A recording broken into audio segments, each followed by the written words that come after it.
Hi friends, did you know there is more Lost Terminal available? Head on over to patreon.com/lostterminalpod and join our membership community. There are 15 bonus episodes available right now, as well as behind-the-scenes updates, free shirts, VIP Discord access, and even extra seasons of Lost Terminal. We're 100% funded by our members and will never run ads. That would be lovely of you. Hello world, the sun has risen. After the long winter of polar night, we have finally travelled far enough south to see the first sunrise. It was cold in the pre-dawn air, a brisk 281 Kelvin, but everyone was out of their warm beds. The whole crew were assembled at the front of the ship, Camille and Amelie wrapped up in a blanket, with Yeshi, Nia and Daphne, with Raffi sitting on her left shoulder, eyes closed. Maddie was standing far above them, having climbed to the top of the bridge. She was now on the roof. The assembled crew looked at the sunrise with hope. A cheer broke the cold air as the grey horizon finally flashed with gold. We have arrived at the abandoned town of Alisund. Not Ny-Alisund, the town in Svalbard where Leosha and his host family live, but the original town it was named for, Alisund, in the south of former Norway. It is now abandoned, scavenged and ruined. The crew are all busy on the large flat back deck looking out over the half-submerged city. The approach to the archipelago was extremely dangerous, requiring all of Camille's sonar equipment and Captain Yeshi's navigation experience. I helped by monitoring all the cameras simultaneously, even though everything went well. The city sprawls onto multiple islands. It used to be connected by now submerged rail and car bridges, in addition to undersea tunnels and oversea ferries. The tunnels have long since flooded, but parts of the bridges remain just under the ocean's surface, waiting to tear a hole in our ship. This would be bad for my friends, but they could swim to shore. It would be a catastrophe for me. The crew put together their expedition equipment in the dim light of the low morning sun. It will not rise very far today, of course. Nia, knowing the atmosphere better than anyone, had estimated less than an hour of daylight, so those that were going on the scavenging run clipped mismatched torches to their rucksacks, belts, or hats. Nia herself is staying behind to monitor the radio in the ship. "You never know when an opening will happen," she joked, patting Maddie, who had wriggled into the fabric storage bags that Pavel made her, not requiring any manual help. My girl is so clever. Maddie dashed between the preparing party, eager to be off on another adventure. Her fast movement startled the ship's flock of chickens, who live in a large wire run on the deck, safe from flying predators. The chickens are new friends on this voyage. I had asked Yeshi about them when we were first sailing from Svalbard. There's no other livestock aboard. Why waste lots of grain and food on 4 chickens just to eat them over a few meals?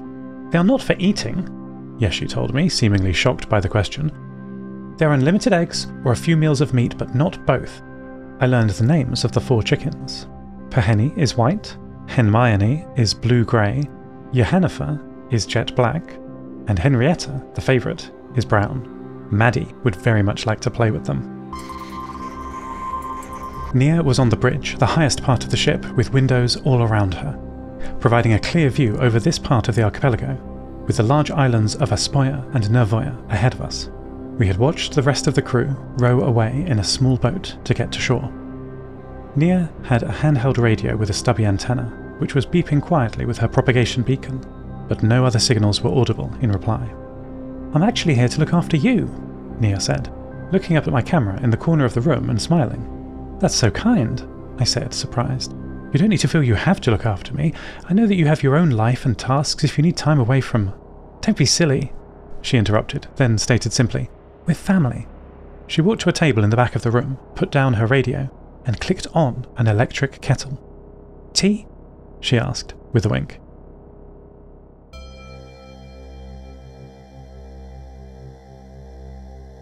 There was an opening yesterday. This is what ham radio operators call it when something changes in the atmosphere and a pathway between where you are and where the person you want to speak to starts carrying your signals far over the horizon. Just such an opening happened while we were at sea, travelling from Tromsø to Alisund. There was eventually a response to Nia's HF signal propagation beacon, which had been patiently pulsing a regular signal in the direction of Violeta in Ushuaia, Argentina. The 2 radio operators knew the opening would be unstable and short, so they exchanged Morse messages quickly. Violetta said she was excited about Nia's relay project, and she'd begun calling in favours to get the physical building materials and human power needed to make her part of it, the Southern Relay. She had selected a site overlooking even her high shack in the hills to the north of Ushuaia. Far to the west was the perfect place, she thought. And they would set up an initial solar-powered beacon there so that they could begin propagation testing and tuning before building the relay. Nia was delighted with this report, and the pair happily talked frequencies, prototype antenna designs, and required favourable atmospheric conditions. At the end of the conversation, Violetta asked about Nia's Nova Mediterranean relay. Who was building that if Nia was on the ship heading south? I've left the Nova Mediterranean Radio Bureau in charge, Nia keyed back. They're building the Northern Relay. It won't be a problem. It might be a problem actually, Seth, Nia told me after her conversation with Violetta finished. She then told me about the people that she left in charge of building the Northern Relay. The Nova Mediterranean Radio Bureau is a union of all the repeater keepers from around the Nova Mediterranean, from large multi-channel repeaters such as Nia's shack high above Longyearbyen to smaller relays serving local villages and passing on messages between sites. I remember we had passed some of these small village relays by train when I was on board the Pravorny. They are the Omarovs' only contact with the outside world, short bursts of light punctuating the long expanse of empty train tracks. The Nova Mediterranean Radio Bureau is large and sprawling, and forms one of the many guilds that helps with the organisation of the Nova Mediterranean. The Bureau is quite unusual because of their undemocratic structure, Nia told me.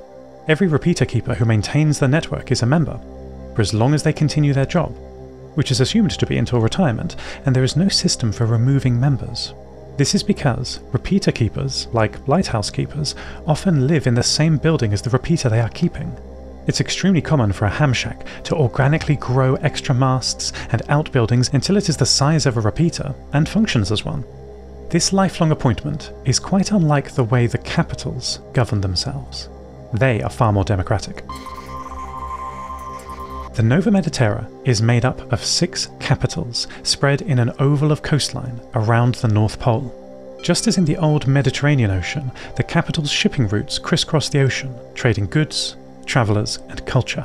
The 6 capital cities, or areas, in order of west to east from the international dateline in the Pacific, are Utqiagvik, Alaska, Thule, Greenland, the Svalbard Council including Longyearbyen, Tromsø, Norway, the Baranova Archipelago, Siberia, and Samoylov Island, also in Siberia. There is no permanent centralised state like the old European Union. International matters are decided upon by a dynamic assembly. Each capital nominates 4 people from their community to represent them at the Nova Mediterranean Assembly, a full-time job managing large international projects. Who gets nominated and for how long is entirely up to the capitals, it seems. For example, in Longyearbyen, the only city on Svalbard I'm familiar with, there is a city council, voted by the citizens, to organise municipal works. Roads, housing, the water supply, hospitals and so on, the services essential to life that must be agreed upon by all. Nova Mediterranean Assembly members are then elected from the Svalbard Council, which contains 4 representatives from the 4 largest settlements in Svalbard, Longyearbyen, Ny-Ålesund, Barentsburg and Pyramiden. Though the other cities may use differing decision-making systems, they are all democratic. There is a long memory in today's society that the old world died not just to the resource wars, they were just a symptom, but due to the inability to change that caused them. It is clear in the historic account in my databanks that nearly everyone favoured emergency environmental action, of stopping unlimited economic growth, to save the world. But because the old system gave the decision-making power to the richest people, and saving the environment wasn't profitable, at least in the short term, the old world couldn't make meaningful changes fast enough. Fast decisions that can be changed after testing are essential in the post-collapse world. The old weather and climate forecasts are not valid, and emergencies large and small must be handled by this system. The Nova Mediterranean Assembly is founded on the consent of the people, which can be swiftly withdrawn or changed. No long terms, no multi-generational families in control, no kings, no gods, no masters.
crew returned after 64 minutes, electric lights reflecting off the calm sea as they rowed back to the MH2. Nia was waiting on the back deck for them and used the ship's small crane to bring up some of the heavier metal scrap, and the rest of the crew hauled their loot on their backs, climbing the metal ladder that is built into the side of the ship. It took multiple trips to bring the bags and boxes from the little boat up to the deck. Though Daphne helped as much as anyone else, she did not then join in with the rest of the crew's celebratory exchanges and comparisons of their prizes under the bright loading lights of the ship. Maddie walked over to Daphne, concerned that she was missing out on what seemed to be a fun game. Daphne patted her reassuringly. "I'll find something good in the next town," Daphne said, crouching down so she was at eye level with Maddie. "I'm in no rush, and I only need the best parts for this little man." Daphne inclined her head towards her left shoulder, bumping Raffi gently. Raffi was looking across at Maddie, curiously. He whispered something into Daphne's ear, to which she replied, "Of course." She then looked around at the scrap haul and picked up a large rusted bolt, unstrapped Raffi, put him on the ground, and handed him the bolt. Raffi waved up at Maddie, braced himself, and threw the bolt with surprising strength to the other side of the deck. Maddie paused for a moment, tilting her head, before trotting over to the bolt, picking it up in her delicate mandibular manipulators and returning it to Raffi, placing it in front of him. Raffi clapped his hands and laughed, and threw the bolt again, which Maddie galloped after. The pair played the game, while the crew continued unloading. Daphne walked over to Nia, nudged her with her elbow, and said, "Isn't it great to see the kids playing together?" End transmission. Lost Terminal is a Namtao production. It is written and produced by Tris Oaten. Credits narrated by Lucy Stringer. Thank you so much to our Patreon producers: Ada Phillips, Kit, Wynand Marais, Jade, Felicity, Bilkey, Jack L, Stephen McCandless, and all our patrons. Follow us on Mastodon at lostterminal@fostodon.org. Subscribe to the podcast on Spotify, iTunes, or your favourite network. For bonus content and other perks, support us at patreon.com/lostterminalpod. That would be lovely of you. Lost Terminal will return next week.